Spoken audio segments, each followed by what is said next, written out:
dentro del sistema nervioso, ¿por qué creen que damos esto? ¿Por qué creen que damos electricidad?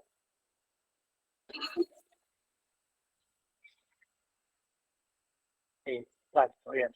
Porque somos conductores, básicamente, o sea, tenemos como humanos, somos conductores de la electricidad, o sea, podemos conducir impulsos eléctricos y los impulsos eléctricos son los que nos permiten hacer los movimientos. Es decir, el sistema nervioso nuestro se lo puede pensar como un sistema de cables. Esos cables transmiten cierta electricidad y esa electricidad es la que permite, entre muchas otras cosas, que los músculos se contraigan y poder hacer movimientos. La otra explicación de por qué damos electricidad en kinesiología es porque la electricidad explica por qué funcionan prácticamente todos los aparatos que usamos en el consultorio. No sé, desde un aparato que con electricidad puede disminuir la sensibilidad dolorosa, hasta un aparato que gracias a la electricidad puede aumentar la temperatura del cuerpo. Y todo eso se explica gracias a la electricidad. Entonces tenemos que ver como algunos conceptos muy básicos y muy resumidos, porque tenemos solamente una semana, pero que después les sirven de introducción a lo que es la fisiología del sistema nervioso, que creo que la dan el cuatrimestre que viene, y, y al funcionamiento eléctrico de muchos aparatos que usamos en el consultorio. Esa es la razón por la cual damos electricidad.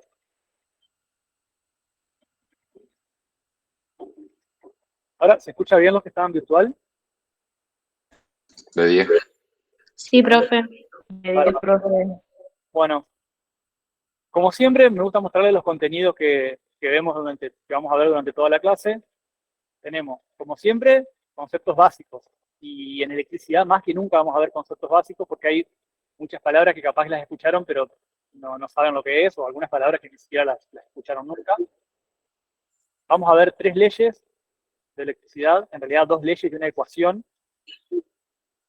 Algo de electricidad en membrana celular y de 2 iones que son muy importantes en la parte eléctrica y en la contracción muscular, que son el de sodio y potasio.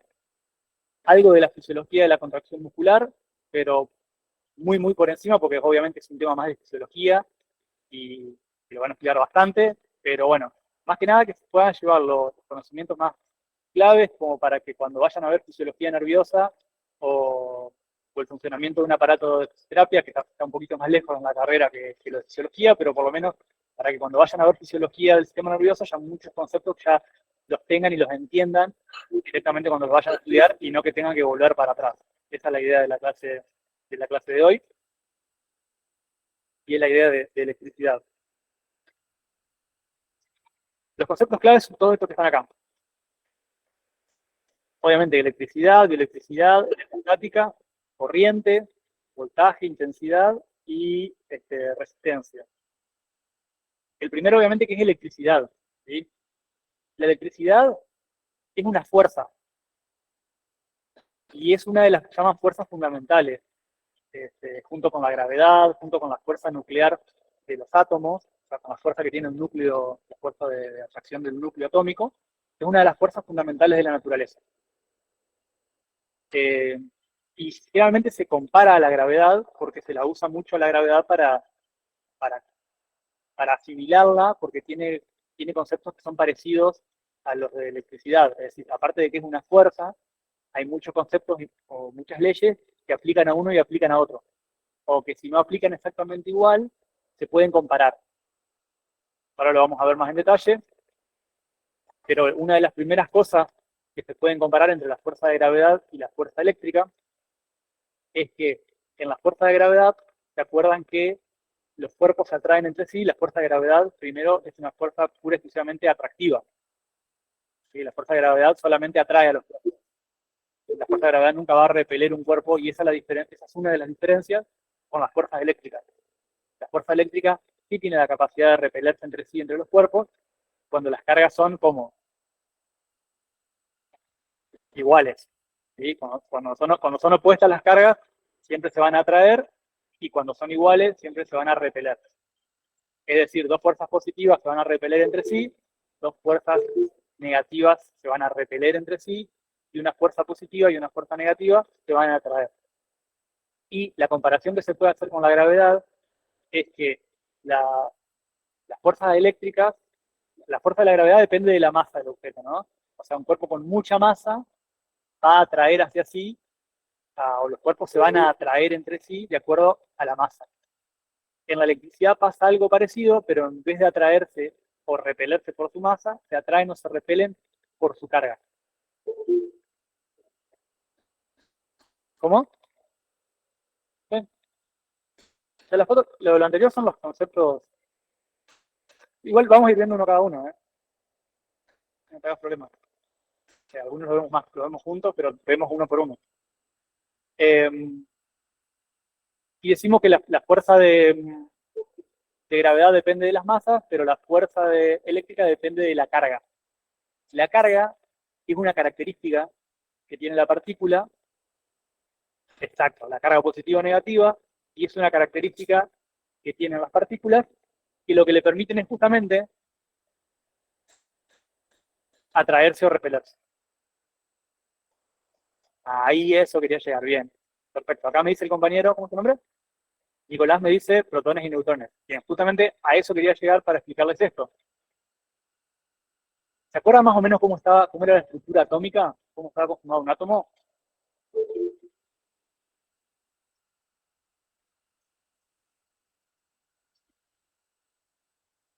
Bien, vamos por partes. Pará, pará, vamos por partes. Acá me están tirando todos los nombres que están bien, pero así como en una ensalada, así que vamos a tratar de ordenarlos un poquito. Primero, el átomo tiene como un núcleo donde está toda la masa, y después por afuera le giran como en órbitas, como si fueran planetitas, le giran otras cosas que prácticamente no tienen masa. ¿Qué es lo que está dentro del núcleo del átomo?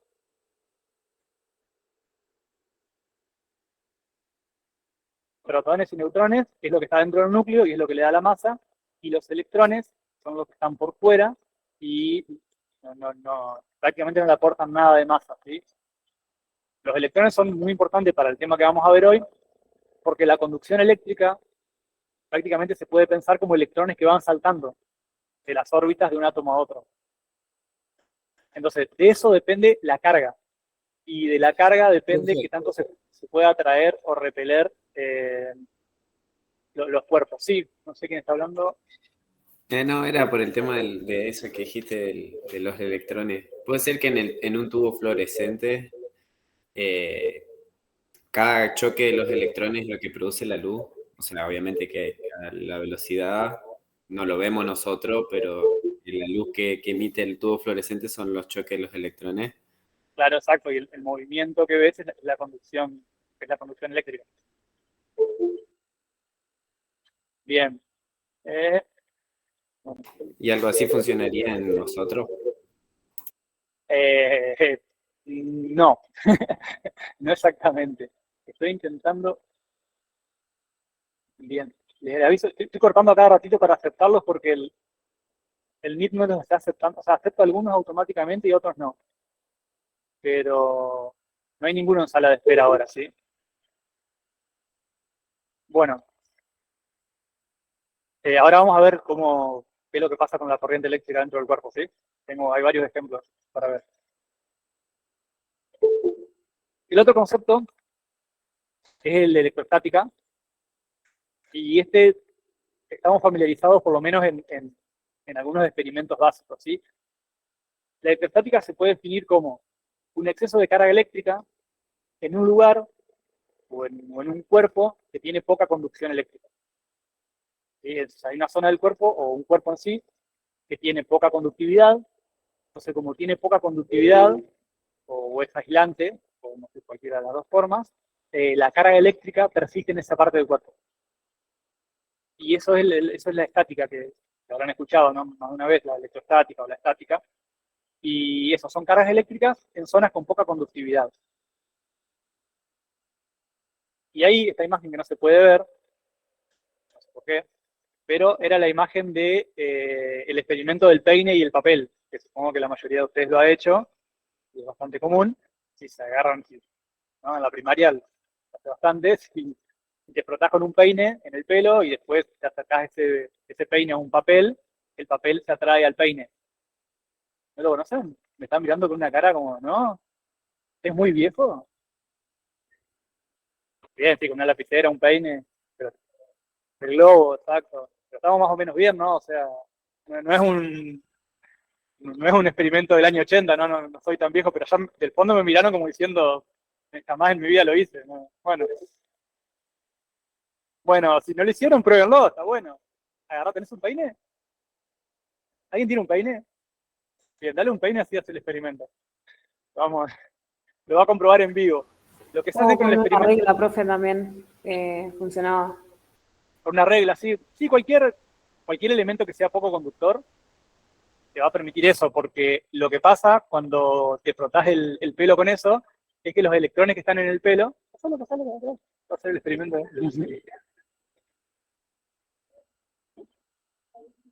Lo que pasa en ese experimento es que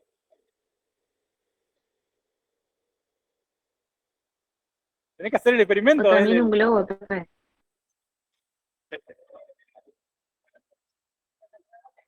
primero tenés que cortar papelito chiquito, si no, no. Bueno, los que están en el Meet no lo pueden ver, pero nada, no un pedazo de papel así. Está complicado para levantar ese semejante papel. Profe, haga Sí, usted el experimento. no te escuché. Usted el experimento. Es que, bueno, debería pasar acá al frente. Nada, tanto no le vamos a pedir acá a la compañera. Pero bueno, nada, si agarrás un peine o una regla y te la frotás por la cabeza. Bueno, bien. Bien, comprobamos que era verdad el experimento. Se puso muy contenta. ¿Cómo es tu nombre? Milagro se puso muy contenta cuando vio el experimento. Lo que pasó fue que no te voy a hacer pasar acá adelante para que lo hagas, porque salvo que te animes, ¿te animás? ¿Te animás solo acá adelante? Así lo ven. Sí, bueno, Milagro es bastante cara dura, así que lo va a hacer.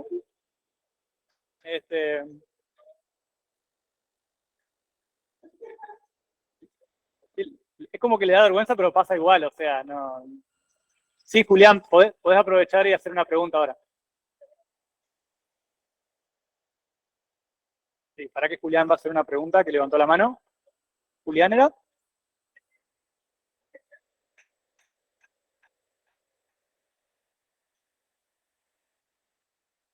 Ah, sí, ahí lo ven, ahí lo ven. Bueno, acá después pueden hacer Milagros. Milagros se va a frotar la regla se va a frotar la cabeza con la regla, ¿sí? En vivo.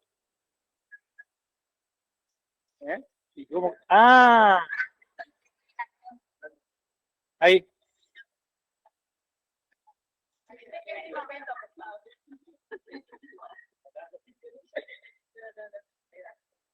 Pero no se va a ver cuando le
Bueno, si no lo vieron,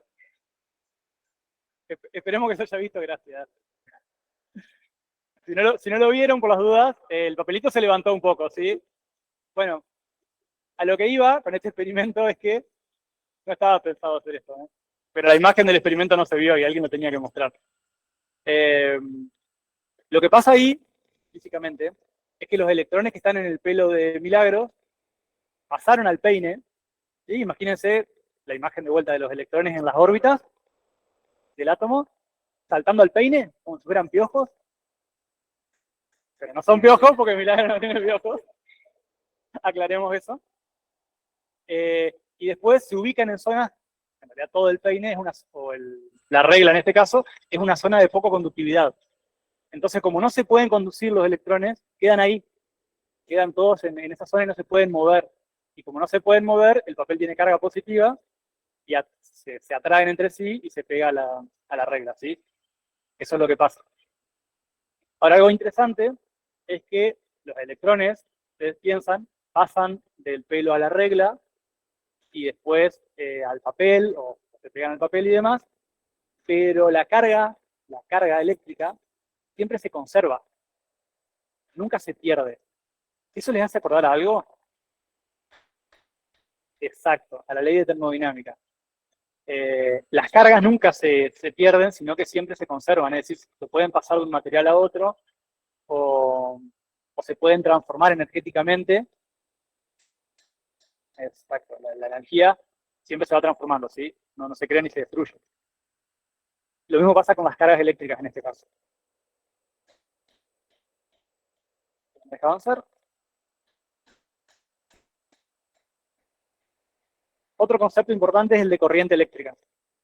Y la corriente, si ustedes piensan en los electrones pasando de un lado a otro, la corriente puede ser ese flujo de electrones.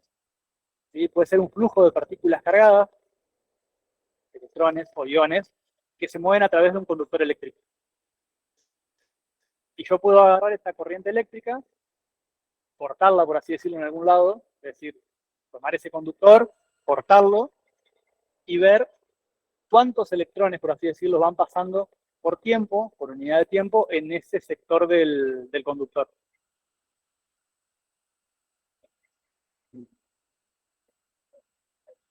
Parecido, sí. Sí, preguntá. Ya no, preguntá. Ah, bien, no, muy buena pregunta. Sí, los iones son...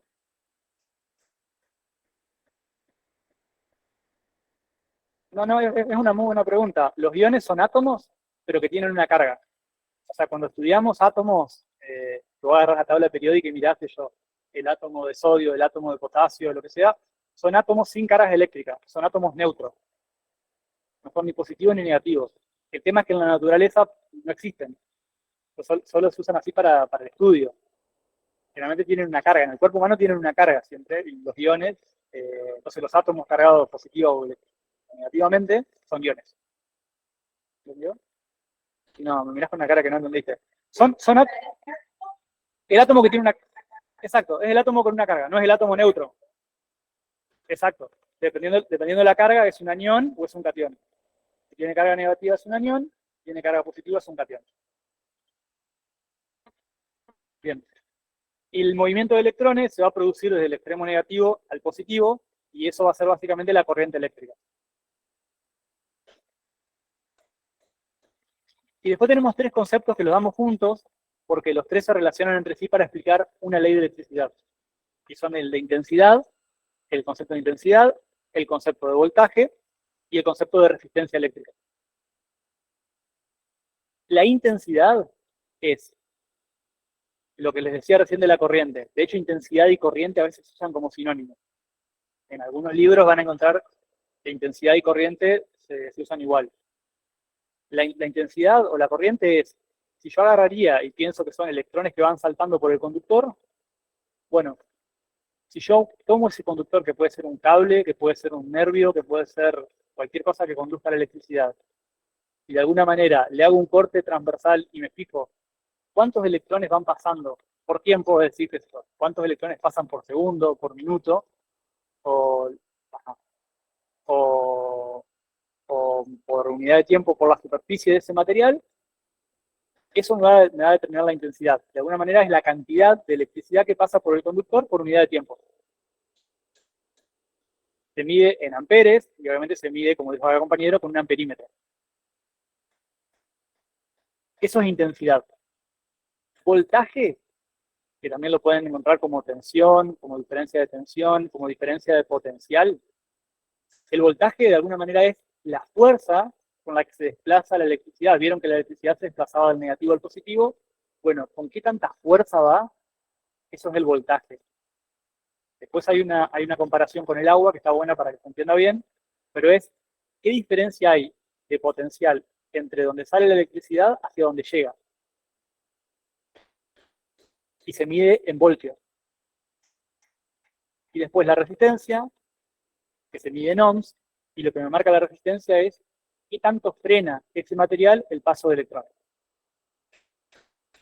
Es decir, tomando como que son electrones que van saltando por el conductor, bueno, la resistencia me dice qué tanto se frenan esos conductores, o sea, qué tanta resistencia hay al paso de electrones, qué tan complicada la tienen los electrones para pasar.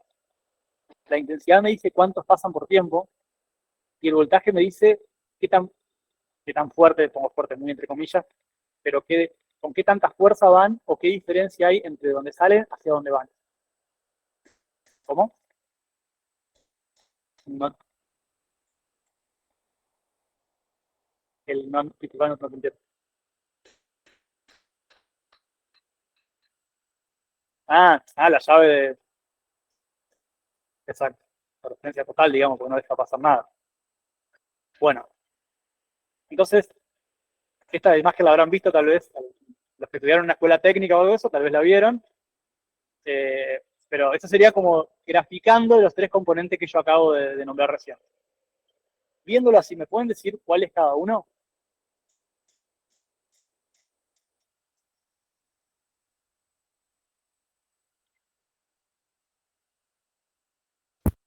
Digamos que el que prácticamente lo está pateando al que está trabado en el medio es el voltaje. Ese es el único que puedo En el que lo está pateando es el voltaje. Acá me decían, ¿quién estaba hablando? Perdón.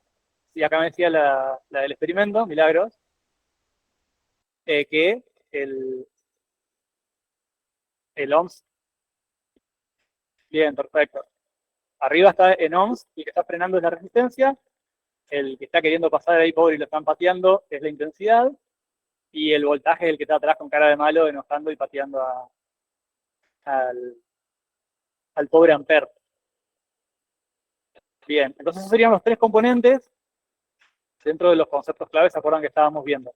Y yo les dije que esto que está escrito acá es lo mismo que estaba escrito antes, por las dudas, ¿sí? Solamente lo puse de vuelta. Y yo les dije que lo dábamos a los tres juntos porque hay una relación entre los tres. Y cuando hay una relación, esa relación se puede expresar matemáticamente. Es decir, yo puedo tomar esos tres valores, hacer una cuenta, y esta cuenta me va a dar siempre, de alguna manera. ¿Sí? Va a ser una relación constante. Y la ley que une esos tres, me había olvidado de esto. Bien, antes de eso, la analogía, me había olvidado que estaba esta diapositiva. Antes de esto, lo que yo le decía de comparar la corriente eléctrica con el agua. Una forma de entenderlo es esto, es una analogía hidráulica. El agua, digamos, la llave, la canilla, sería la fuente o el generador de tensión, o sería lo que está, en este caso, alargando el agua, sería el productor de energía, ¿no? Sería lo que está produciendo la energía, sería una batería. La cantidad de agua que está saliendo, esa sería la corriente o la intensidad. Sí, esa sería la que se mediría en amperes. Y acá el agua sería como que va corriendo la electricidad. La resistencia sería qué tanto el piso o el contorno de ese lugar por donde se va moviendo el agua, qué tanto me frena esa corriente eléctrica. Pero lo más interesante de la analogía esta es que sirve mucho para entender el voltaje, el concepto de voltaje. ¿Cuál sería acá el concepto, más allá de que está marcado? Pero, ¿cuál sería el voltaje dentro de esta analogía? La canilla. Parecido a la rapidez del agua. La canilla, ¿El caudal? la canilla es lo que te lo va generando. Perdón, no escuché lo último. ¿El caudal puede ser? O la fuerza. Bien, la diferencia de potencial sería la fuerza, sí, pero en este caso, ¿cómo sé yo cuántas fuerzas hay? Acuérdense que es la diferencia que hay entre los dos extremos del conductor. ¿Quién me lo está dando acá? ¿Cuál es la diferencia? ¿Cómo puedo ver yo esto y decir, sí, hay diferencia? Les doy una pista más. No. Les doy una pista más. ¿Cómo sé yo en esa imagen para qué lado está corriendo el agua? ¿Tiene que ver algo de la salida del agua? O sea, porque la canilla va a tener más fuerza que cuando llega el agua. Imagínate que está exactamente igual la imagen, pero no hay canilla y no está, como dijo la compañera, el gollete este de abajo. Intensidad. La inclinación casi, hay otra palabrita más. Casi. Es más fácil la palabra. ¿Por qué? ¿Por qué cae el agua? Ajá, entonces hay una diferencia de qué entre los dos. Más pistas no puedo dar, ¿eh? ¿Sería el trabajo que ejerce? No, ¿no? hay una diferencia. No, lo que yo le quería decir es que hay una diferencia de altura entre el agua en un extremo y otro, ¿no? Porque el agua cuando sale, fíjense ahí, tiene una determinada altura y cuando llega abajo tiene menos altura, ¿no? ¿Están todos de acuerdo? Más allá de que esté la canilla o no, de que esté el gollete, como nuestra compañera, que gira o no, lo que hay es una diferencia de altura. Esa diferencia de altura es una diferencia de potencial y llevado a la electricidad es un voltaje, es una diferencia de tensión. Entonces, la diferencia que haya entre una altura y otra me va a determinar la fuerza con la que ese agua va a avanzar, ¿no? Bueno, la diferencia de voltaje me va a determinar la fuerza con la que la electricidad se va a mover desde un extremo al otro del conductor. No, el gollete ese que dice la compañera, ¿esto? No sé cómo se llama. Sí.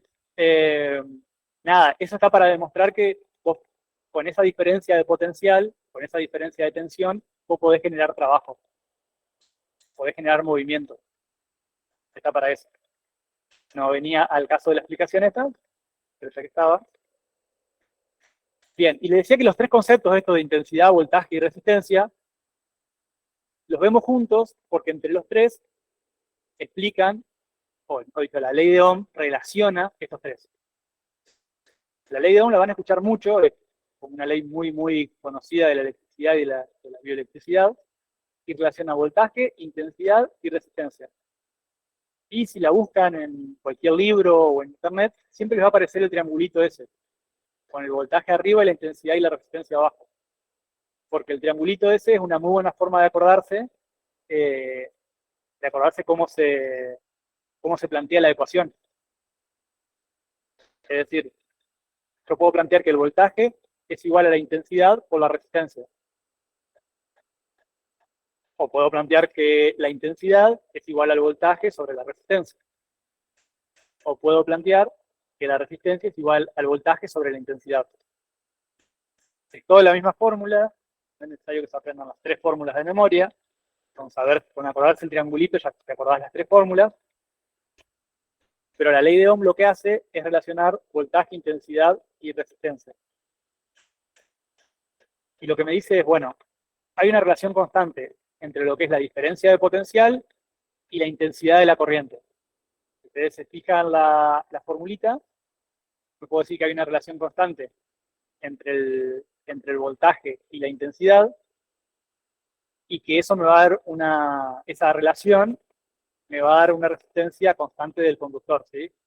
Son todas formas de decir lo mismo, así que tampoco se preocupen tanto. Pero lo que es interesante es que yo, por ejemplo, miro la fórmula de intensidad y supongamos que tengo una resistencia que es constante, un voltaje que es constante, como es el de la corriente eléctrica de los hogares. Fíjense que cuando yo modifico, si yo tomo como que el voltaje es un número fijo, no importa cuánto, pero es un número fijo, si yo modifico resistencia, me va a modificar la intensidad, ¿o no? Para que se mantenga la igualdad. ¿Estamos de acuerdo?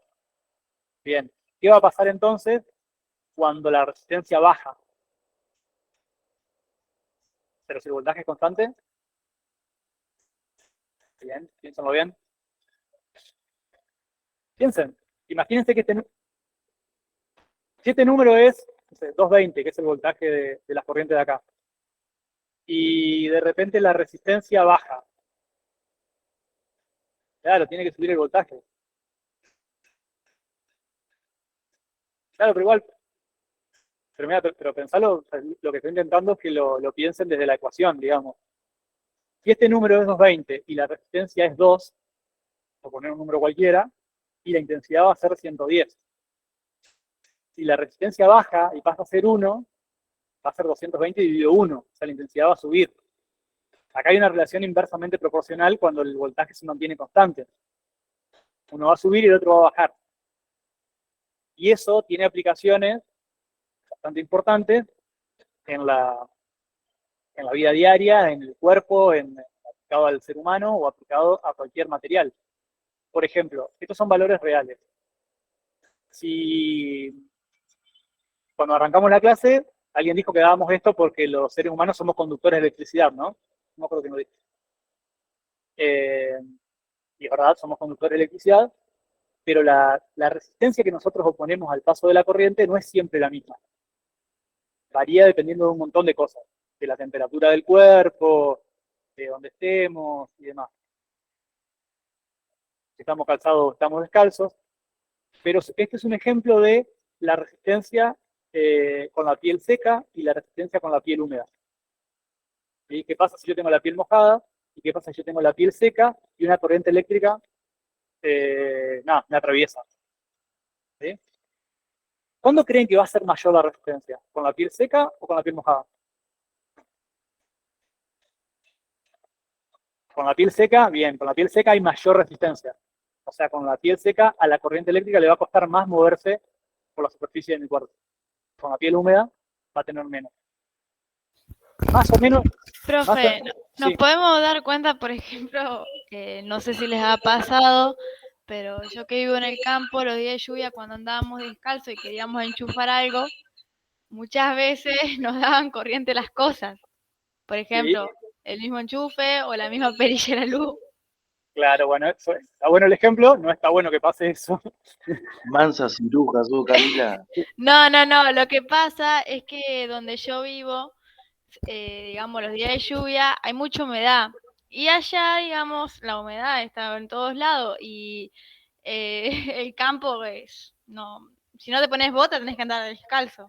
Claro, lo que está pasando ahí, Camila, es que más allá de que sos más conductor, tenés menos resistencia porque está mojado y hay más humedad ambiente, cuando estás descalzo, de alguna manera vos formás parte del circuito eléctrico, digamos, y el circuito eléctrico se cierra en vos. Claro. Y cuando estás calzado te aislás. Entonces el circuito no puede cerrarse.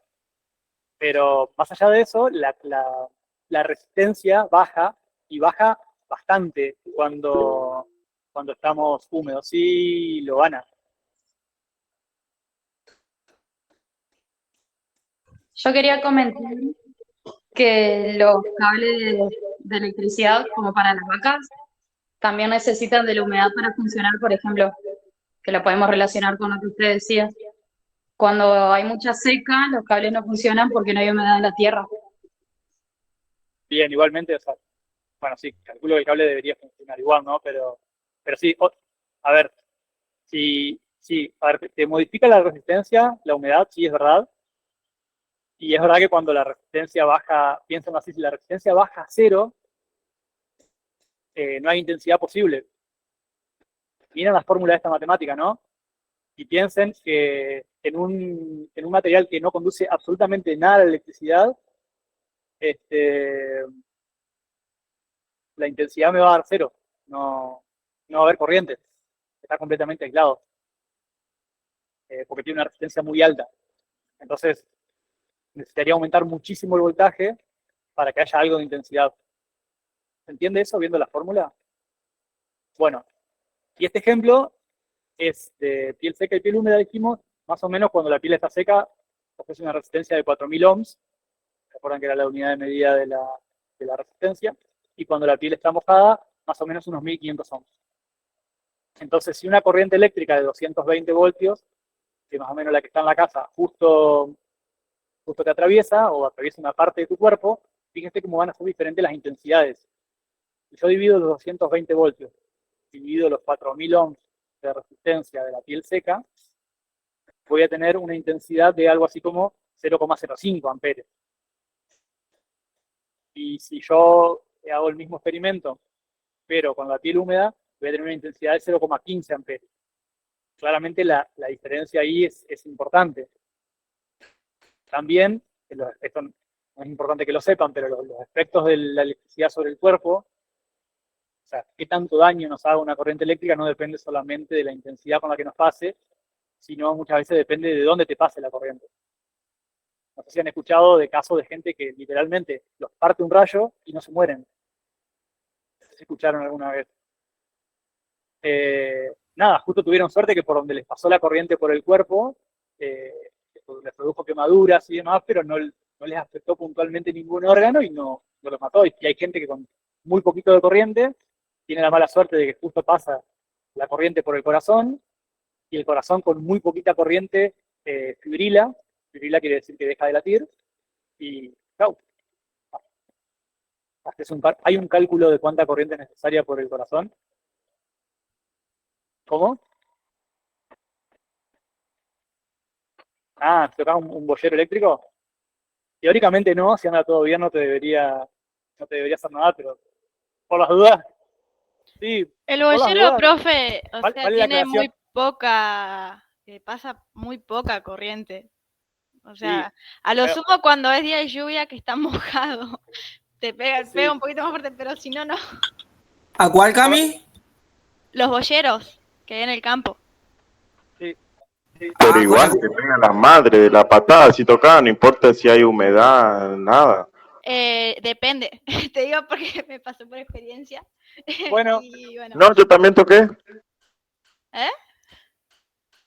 que yo también toqué. No, sí. O por bueno, ejemplo, cuando Siempre, estás muy siempre tenía un cerca de padre que donde quería está hacer una una cosa. unión, el boyero.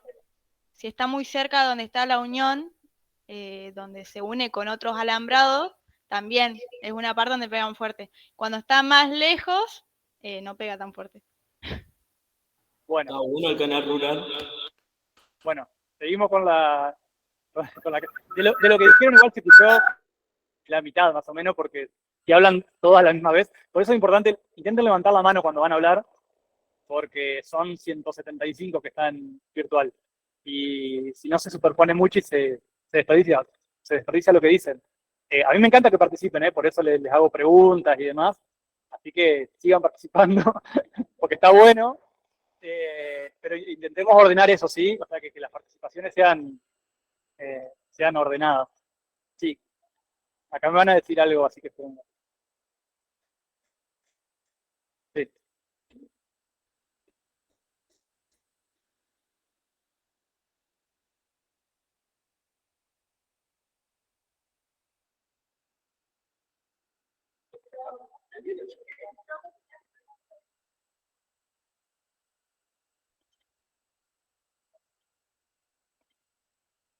Sí. Bueno, eso me da pie a decirles algo importante que le iba a decir recién. Obvio, ¿no? Pero no se pongan a hacer experimentos con la electricidad, ¿sí? Vamos. No, vamos a hacer una aclaración importante. No hagan experimentos raros. Nada, eso. Bueno. Profe, una pregunta. Sí. El otro día, hace un par de clases atrás, estábamos hablando con el profesor de bioquímica y dice que el agua pura, digamos, o sea, sin carga eléctrica, eh, no es conductora de electricidad. Si nosotros nos bañamos con ese agua que es pura, digamos, y tocamos algo con corriente eléctrica, ¿nos patearía más fuerte o igual? Probalo. Bueno, claramente no hagas lo que te dijeron, no lo pruebes. Mire, cuestión principal. Segundo, se-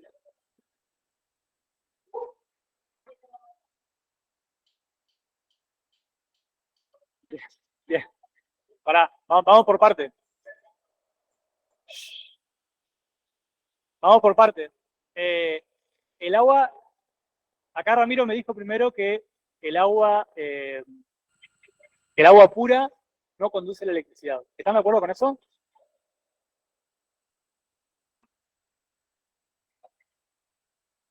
Bien. El agua destilada no debería conducir, no conduce. El agua pura no conduce la electricidad, ¿sí?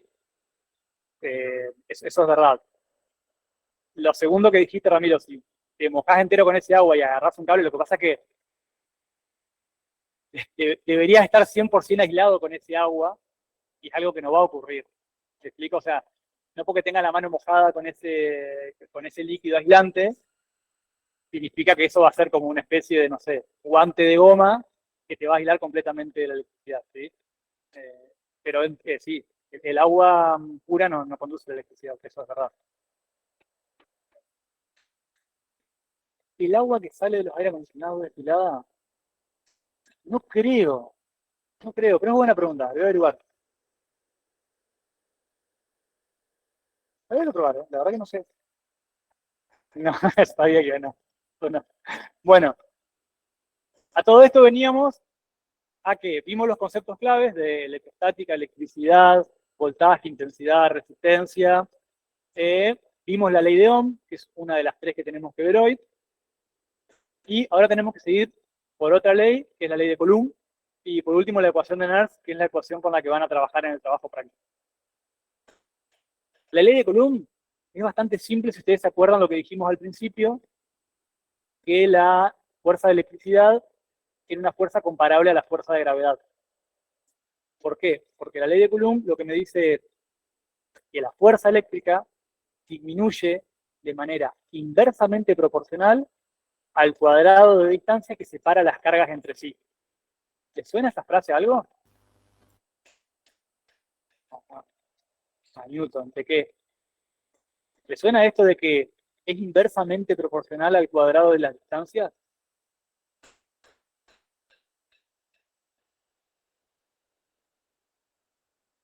A la fuerza de atracción de la gravedad. Exactamente. La fuerza de atracción de la gravedad sigue exactamente el mismo principio. O sea, la atracción es inversamente proporcional al cuadrado de las distancias que separan a los cuerpos. Es decir, mientras más lejos estén los cuerpos, menos fuerza de gravedad va a haber, menos fuerza de atracción va a haber, y eso es al cuadrado de las distancias. O sea que cuanto más se separan, incluso se eleva al cuadrado, es mayor todavía. No es directamente proporcional, sino inversamente proporcional al cuadrado. En la electricidad pasa lo mismo, con la única salvedad de que las fuerzas de electricidad también se pueden repeler, que es algo que la fuerza de gravedad no se puede. Y hay una fórmula para calcularlo, es decir, para calcular esa fuerza, conociendo las dos cargas, es decir, yo quiero calcular cuánto se atraen o cuánto se repelen dos cargas eléctricas, si yo conozco la distancia entre sí, yo lo puedo calcular. Nada, multiplico las cargas entre sí, a eso lo divido por el cuadrado de la distancia, y ese resultado lo multiplico por K, que es una constante. No vamos a hacer ejercicios de esos en el práctico. Lo que vamos a hacer, hay que saberlo, lo que vamos a hacer son ejercicios con la ecuación de Nernst. Y para entender la ecuación de Nernst, tenemos que ir un poquito más atrás y repasar un poquito lo que es membrana celular. ¿Se acuerdan que la membrana era una capa semipermeable, ¿no? Que dejaba pasar algunas cosas sí y otras cosas no. Entonces, imaginemos que yo tengo una membrana celular, como la que está acá. Del lado donde dice citoplasma, obviamente es intracelular. Fluido extracelular sería la parte de afuera de la célula. Y este sería un esquema de una membrana celular en reposo. ¿Qué es lo primero que ven de un lado y del otro que le llama la atención las diferencias?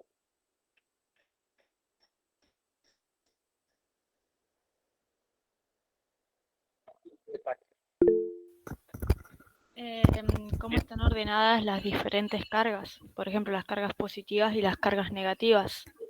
Sí, bien, esa es una. Acá me decía también que de un lado ella veía, del otro lado hay más, del otro lado hay menos.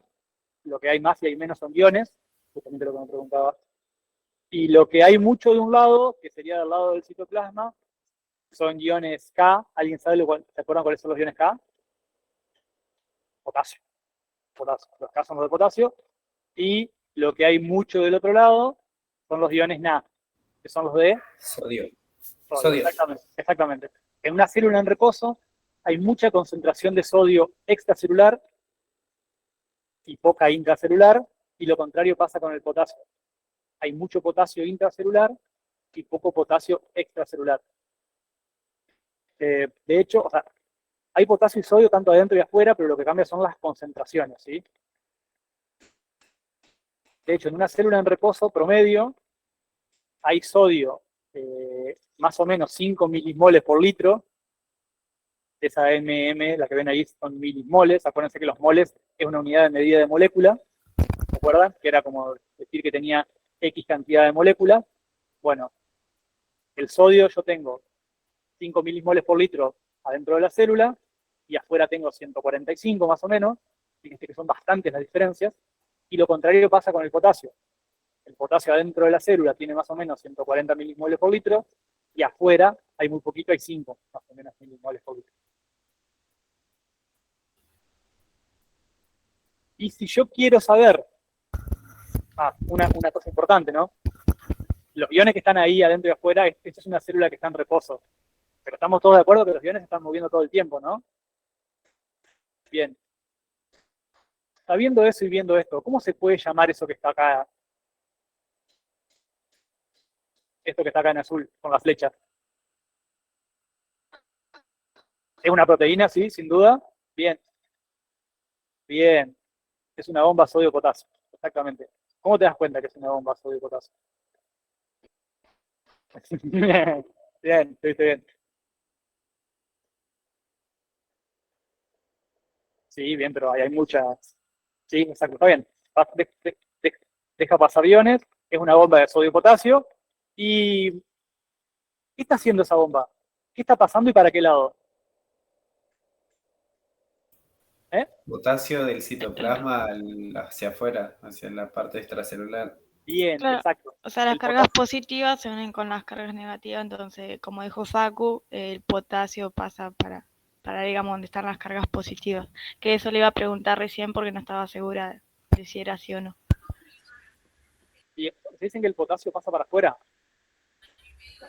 De forma de exocitosis puede ser. Piénsenlo así. La bomba de sodio-potasio, ¿era un tipo de transporte activo o pasivo? Activo. Entonces, si era activo, gastaba energía, ¿no? Y si era activo, ¿iba contra el gradiente de concentración o a favor del gradiente de concentración? En contra. Contra el gradiente de concentración. O sea que no va por las fases. No es que agarre y dice, hay más de un lado que del otro, lo llevo para allá. Porque para eso no requiere energía. O sea, para que el potasio pase para afuera de la célula, no se requeriría energía teóricamente. Porque, nada, hay más de un lado que del otro, debería pasar solo. Exacto, esa es la difusión simple, o transporte pasivo. Nada, porque ahí te estamos mostrando que el sodio sale. El, el sodio sale de la célula, el sodio va hacia afuera. Exactamente, contra gradiente. ¿Sí? Y lo mismo pasa con el potasio entra contra gradiente. ¿Sí? Pues es un tipo de transporte activo. Bueno. El otro, bien, buena pregunta. El otro es cloro. ¿Y alguien sabe lo que es la A negativa? Sorteamos ¿cómo se llama? En la cierta. ¿Qué es la A negativa? Amper, dicen acá. No. Hay un Fernet para el que acierta.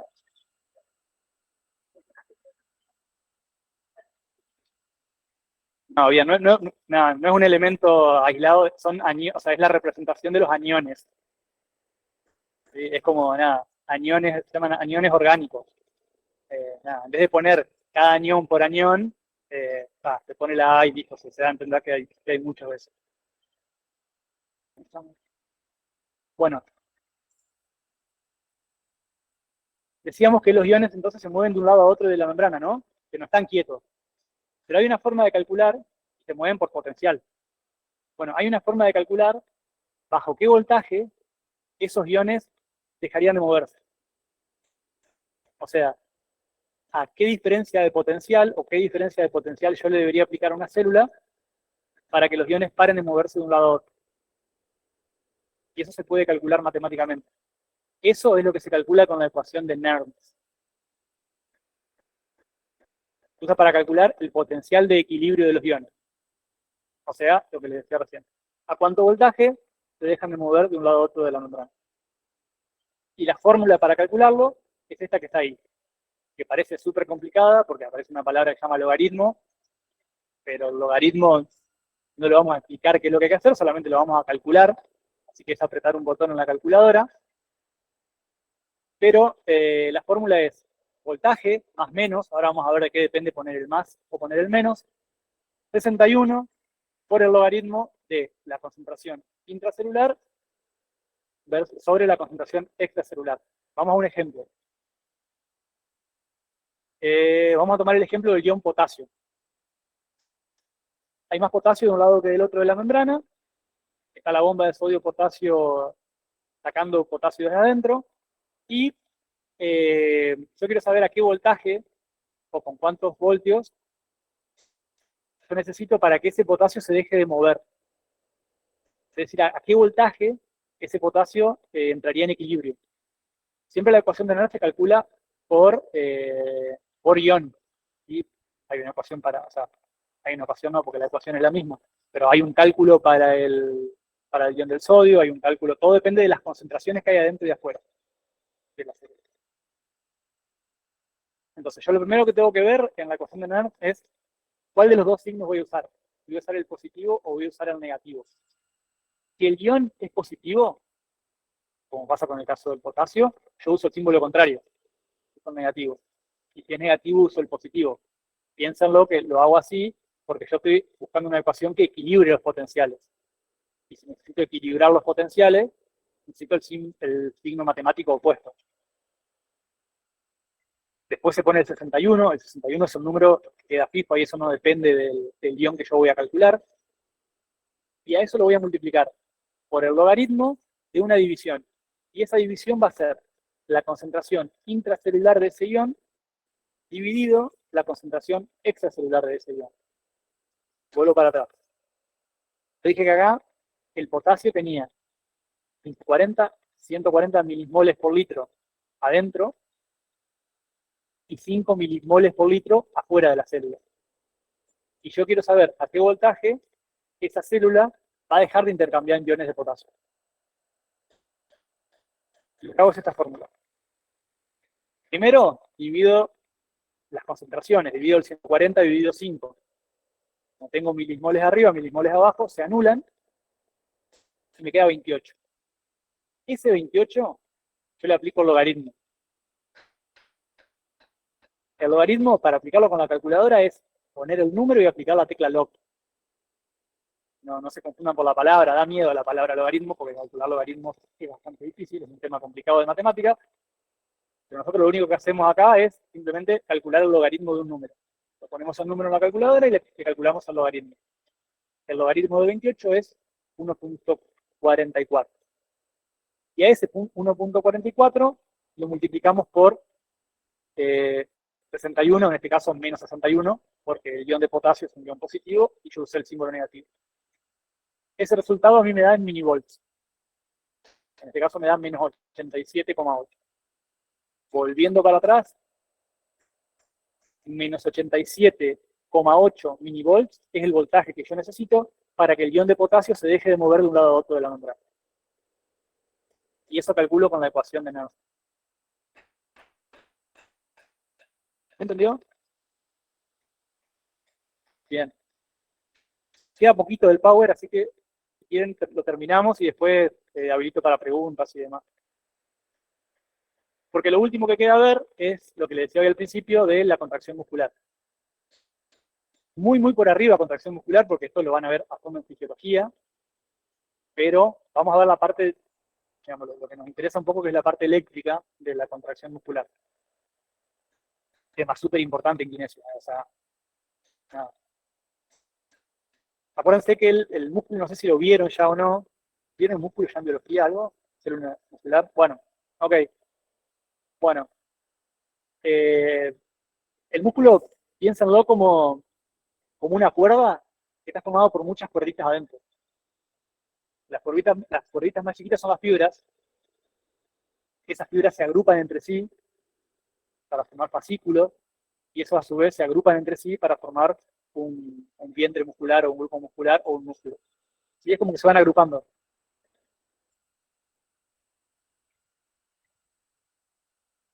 Ahora les explico por qué les meto fotografía. El movimiento de contracción muscular nace en lo que se llama el asta anterior de la médula. ¿Sí? Este es un esquema de la médula espinal que lo van a super ver en Anato. De qué pasaría si yo la médula espinal, la que va por adentro de la columna, la corto así transversalmente. Yo la puedo esquematizar así. Sale la neurona de la médula por el axón es la célula nerviosa, y va hasta el músculo, ¿no? Y en el músculo se une. Si yo le hago zoom a este, a la unión neuromuscular, yo vería algo así. Y repito, vengo de acá, vengo del músculo, voy a la unión neuromuscular, zoom todavía más, y me voy a la parte donde el nervio se une con el músculo. O sea, si yo esquematizaría esa parte y le haría mucho zoom a una célula nerviosa en la unión del músculo, se vería algo así. Se vería el nervio que viene, se bifurca, y fíjense que se empieza como a ramificar y después se vuelve a ramificar otra vez, y una de esas ramificaciones cae en hendiduritas que tiene el músculo, y como que se engancha ahí, y esa es la unión neuromuscular, ¿no? ¿Me siguen hasta acá? Bueno, por acá viene la parte eléctrica. ¿Cómo se produce la contracción? Lo primero que pasa es que, ¿se acuerdan que venía un impulso nervioso que venía de la médula, o bueno, o del cerebro, dependiendo si el movimiento es voluntario o involuntario, no importa, pero eso que viene de la médula, que sale de ahí, ese impulso nervioso es un impulso eléctrico, o sea, ni más ni menos. Todo el camino, hasta llegar acá, esta parte de acá sería la unión, que vemos ahí, ¿no? La hendidura con la unión del axón, y eso que se va viendo ahí en amarillo sería lo que se conoce como potencial de acción o impulso nervioso. ¿Sí? Es un impulso nervioso que lo que hace es abrir los canales de calcio que están en la neurona. Cuando esos canales de calcio se abren, ingresa calcio al axón, y el calcio larga algo que se llama acetilcolina, que lo van a súper estudiar acá, porque es un neurotransmisor, uno de los que transmite el impulso nervioso y una de las sustancias que permiten la contracción muscular.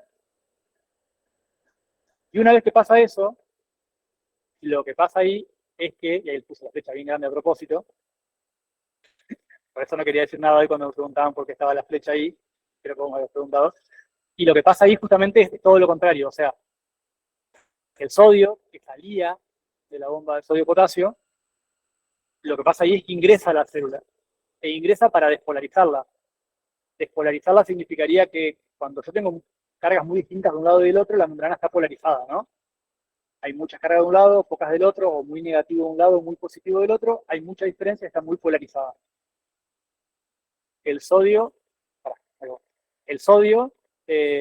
lo que hace es entrar y despolariza la membrana, o sea, de alguna manera disminuye esa diferencia que hay entre un lado y el otro. Y ese equilibrio es el que después va a permitir la contracción muscular. No me quise meter más adentro de la contracción muscular porque ya es tema de otra materia, ¿sí? Pero a lo que voy es que esto que pasa acá, y por lo cual se abren los canales de calcio, esto es un impulso eléctrico, ni más ni menos. Y se activa por voltaje, o sea, tiene cierto voltaje que lo activa, y si no llega a ese voltaje no se abre. Y después cuando el sodio vuelve a entrar acá, a la bomba de sodio-potasio, también lo hace por voltaje. O sea, el mismo neurotransmisor, la acetilcolina que se le nombré hoy, transmite todo el impulso eléctrico y hace que se abran los canales de sodio y anteriormente los canales de calcio. Y eso después va a permitir la contracción muscular. O sea, todo se activa por electricidad.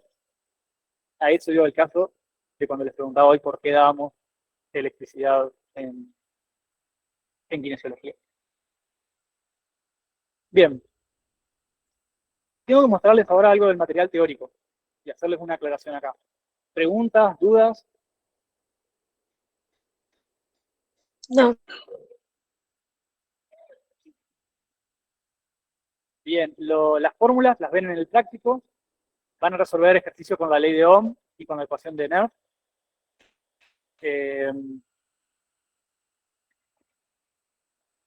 No hay video práctico esta vez. Creo que todas las otras unidades, todas tuvieron un video, ¿no? Previo.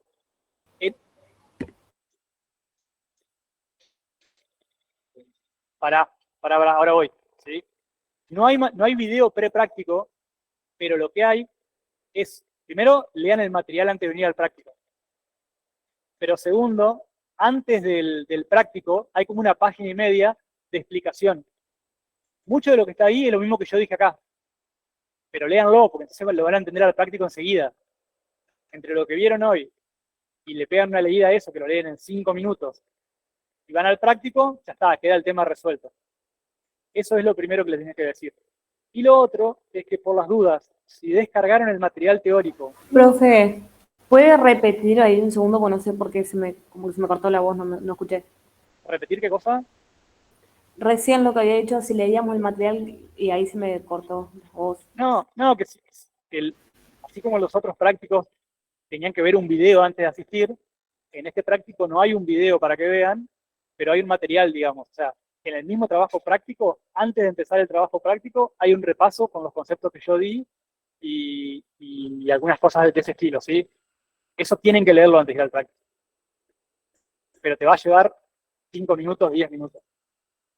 Eso es una cosa. Y lo otro que les quería decir es que, por las dudas, si descargaron el material teórico de esta unidad hasta ayer o hoy a la mañana, cambiamos el material, lo cambié yo. Lo cambié, ¿sí? Había un material, sí, porque yo les había puesto...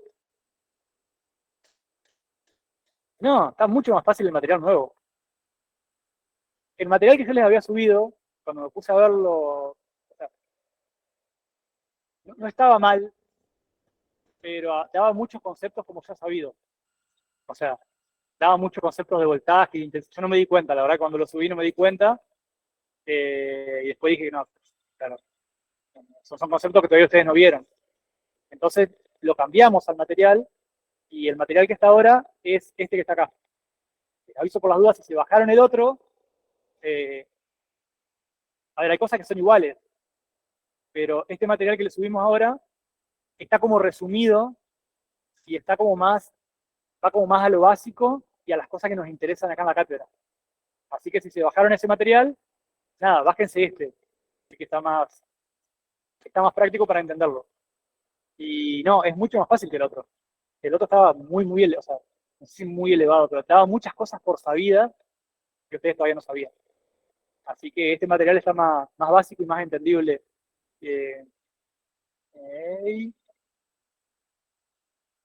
¿Cómo? Este es el material que entra en el segundo parcial, exactamente. Sí, este somos re buenos. No, claro, haces esto y quedan 2 temas más.